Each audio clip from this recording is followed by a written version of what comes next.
ನಮಸ್ಕಾರ ವೀಕ್ಷಕರೇ, ಸಮತಾ ನ್ಯೂಸ್ ಕನ್ನಡಕ್ಕೆ ಸ್ವಾಗತ. ವೀಕ್ಷಕರೇ, RSS ಇದು 27 ಸೆಪ್ಟೆಂಬರ್ 1925ರಂದು ಆರ್ಯರು ಕಟ್ಟಿದಂತ ಸಂಘಟನೆ. ಇದು ಆರ್ಯರ ಕಟ್ಟಿದಂತ ಸಂಘಟನೆ ಇರೋದ್ರಿಂದ ಈ ದೇಶದ ಬಹಳಷ್ಟು ನಾಯಕರು ಇದನ್ನು ಇಲ್ಲಿಯವರೆಗೆ ವಿರೋಧ ವ್ಯಕ್ತಪಡಿಸ್ತಾ ಬಂದಿದ್ದಾರೆ. RSS ಸಿದ್ಧಾಂತಗಳು ಸಂವಿಧಾನ ಬಾಹಿರ ಇರುವುದರಿಂದ ಸಂವಿಧಾನವನ್ನು ಗೌರವಿಸುವವರು ಮತ್ತು ಸಂವಿಧಾನದ ಅಡಿಯಲ್ಲಿ ಸವಲತ್ತುಗಳನ್ನು ಪಡೆದುಕೊಂಡಿರುವ ಪ್ರತಿಯೊಬ್ಬರು ಅಲ್ಲದೆ ಮೀಸಲಾತಿ ಹೋರಾಟ ಮಾಡುವವರು RSS ಸೇರುವುದು ಎಷ್ಟು ಸರಿ ಎಂಬುದೇ ಪ್ರಶ್ನಾರ್ಥಕ ಚಿಹ್ನೆಯಾಗಿದೆ.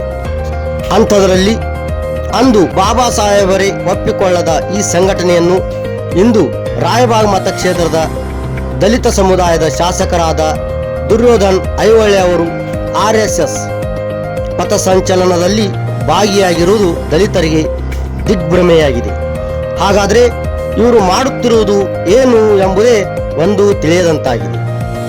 ಒಂದು ಕಡೆ ಬಾಬಾ ಸಾಹೇಬರ ವಿಚಾರಗಳನ್ನು ಹೇಳುತ್ತಾರೆ, ಇನ್ನೊಂದು ಕಡೆ ಬಡಿಗೆಯನ್ನು ಹಿಡಿಯುತ್ತಾರೆ.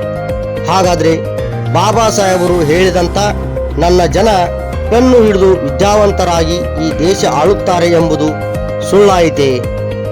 ಏಕೆಂದರೆ SC ರಿಸರ್ವೇಷನ್ ಕೋಟಾದಲ್ಲಿ ಆಯ್ಕೆಯಾಗಿ ಬಂದಂಥ ದಲಿತ ಸಮುದಾಯದ ಶಾಸಕರು ಕೈಯಲ್ಲಿ ಬಡಿಗೆ ಹಿಡಿಯುವುದು ಸಮುದಾಯಕ್ಕೆ ಇದರಿಂದ ಹೋಗುವ ಸಂದೇಶವಾದರೂ ಏನು ಎಂಬ ಪ್ರಶ್ನೆ ಜನರಲ್ಲಿ ಮನೆ ಮಾಡಿದೆ ಅಂತ ಹೇಳ್ತಾ ಮುಂದಿನ ಸುದ್ದಿಯೊಂದಿಗೆ ಮತ್ತೆ ಭೇಟಿಯಾಗೋಣ. ಅಲ್ಲಿವರೆಗೆ ನೋಡ್ತಾ ಇರಿ ಮತ್ತು ಸಬ್ಸ್ಕ್ರೈಬ್ ಮಾಡಿ ಸಮತಾ ನ್ಯೂಸ್ ಕನ್ನಡವನ್ನು. ಮತ್ತೆ ಸಿಗೋಣ. ನಮಸ್ಕಾರ.